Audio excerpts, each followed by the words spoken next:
Mein Name ist Luca Mahler. Je m'appelle Luca Mahler. Je viens de Suisse. J'ai 29 ans. Quand j'étais enfant, j'étais un garçon très vif, toujours en mouvement, et j'aimais beaucoup la nature. J'aimais jouer dehors. Pour moi, la vie de tous les jours était remplie de jeux. Je courais d'un bout à l'autre de l'appartement. J'étais très agile. Puis j'ai grandi et je suis entré dans la puberté. Et à cette époque-là, vers 12 ou 13 ans, mes parents se sont séparés. Il y avait beaucoup de disputes à la maison. Il y régnait une ambiance très sombre. Mon père allait très mal. Il souffrait d'une grave dépression. Et cela me pesait beaucoup.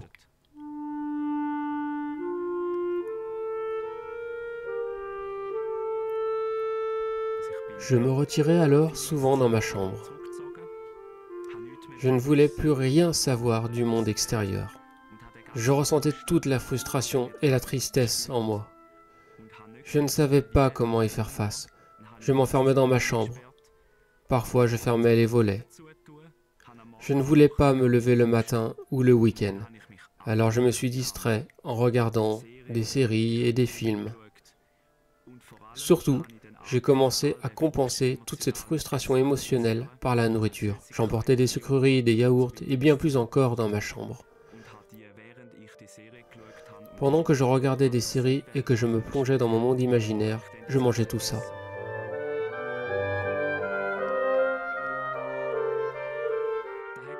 Cela m'a fait prendre beaucoup de poids en peu de temps. J'ai réalisé que cela agissait aussi comme un manteau de protection. Mais je me sentais très mal dans ma peau. À l'école, on se moquait de moi pour ça, en disant que j'étais trop gros, potelé, gras. Alors, je me renfermais encore plus sur moi-même. Intérieurement, j'allais de plus en plus mal.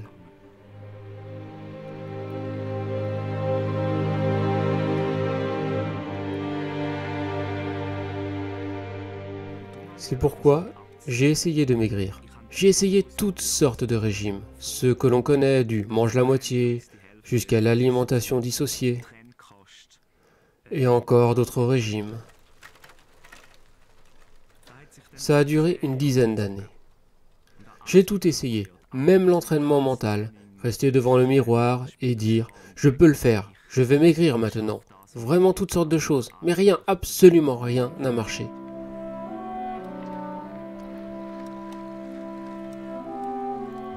Un jour, alors que j'avais fini par accepter la situation et n'y pensais plus, un ami m'a invité à une soirée de méditation. Là, il m'a fait écouter une conférence de Bruno Gröning. Je ne sais plus laquelle exactement, mais je me souviens que c'était très marquant. Probablement la première fois de toute ma vie que mon esprit s'est complètement calmé et j'ai seulement écouté.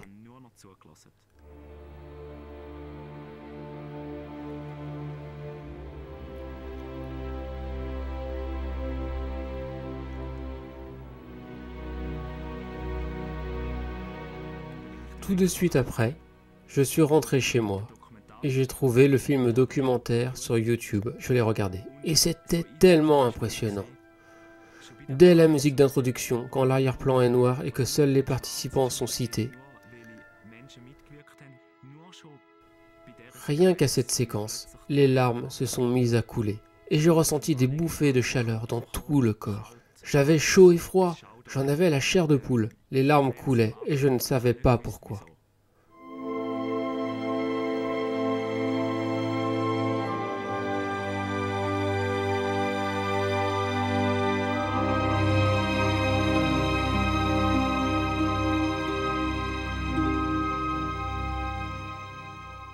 C'est simplement arrivé. J'ai regardé le film et mon cœur s'est vraiment réchauffé. À ce moment-là, je voulais juste trouver Dieu. Ça n'avait rien à voir avec le fait de vouloir guérir ou avec mon corps. J'avais déjà tourné la page là-dessus. Je voulais simplement retourner vers Dieu parce que j'allais très mal dans ma vie. Et à partir de ce moment, depuis le jour où j'ai regardé ce film, j'ai perdu 24 kilos en 2 mois et demi. De 86 kilos, je suis descendu à 62 kilos. Sans y réfléchir, sans rien faire. J'ai reçu cette guérison en cadeau, rien qu'en ayant vu le film. Depuis, ma vie s'est remise à aller mieux. Je me sens à nouveau bien dans mon corps. Je refais du sport. J'ai retrouvé le plaisir surtout de faire du sport et je mange sainement. Tout est revenu très naturellement, un mode de vie sain. Ça a été un tournant indescriptible dans ma vie. À ce moment-là, tout s'est mis en place.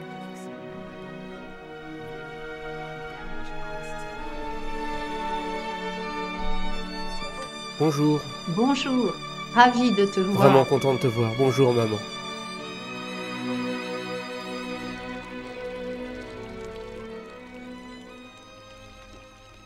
Comment as-tu vécu ma guérison? Ce qui m'a vraiment marqué, c'est que tu m'as raconté avoir regardé le film documentaire sur lui. Et ensuite, en l'espace de 2 à 3 mois, tu as perdu plus de 20 kilos.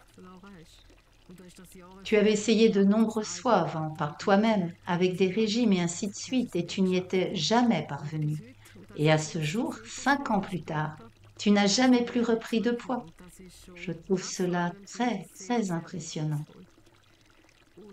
Et maintenant, tu es devenu beaucoup plus sportif. Tu montes à vélo jusqu'ici, au Erlisberg. Ça aurait été impossible il y a 10 ans, à la fois à cause de ton surpoids et par manque de motivation. Avant, quand j'allais mal, je ne faisais que m'isoler. Je ne pouvais plus aller dans la forêt, ni me tenir comme ici, dans un pré, et profiter de ce que je voyais. Je ne voyais pas la beauté de ces fleurs, le bourdonnement des abeilles, le chant des oiseaux. Ça ne parvenait plus jusqu'à moi. Je n'avais pas l'énergie. Pour moi, c'est la plus grande guérison, la guérison de ma foi, celle de croire à nouveau en la vie.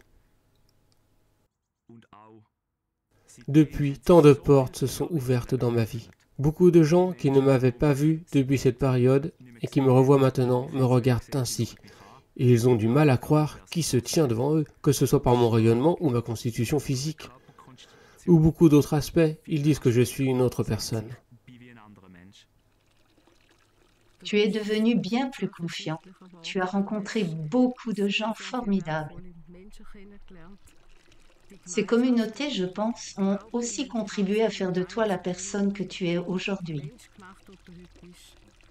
Et maintenant, je n'ai plus besoin de m'inquiéter autant, parce que je sais que tu es entre de bonnes mains. Je t'ai simplement laissé partir, et en tant que mère, c'est l'une des plus belles choses qui puissent arriver, de savoir que son enfant est entre de bonnes mains.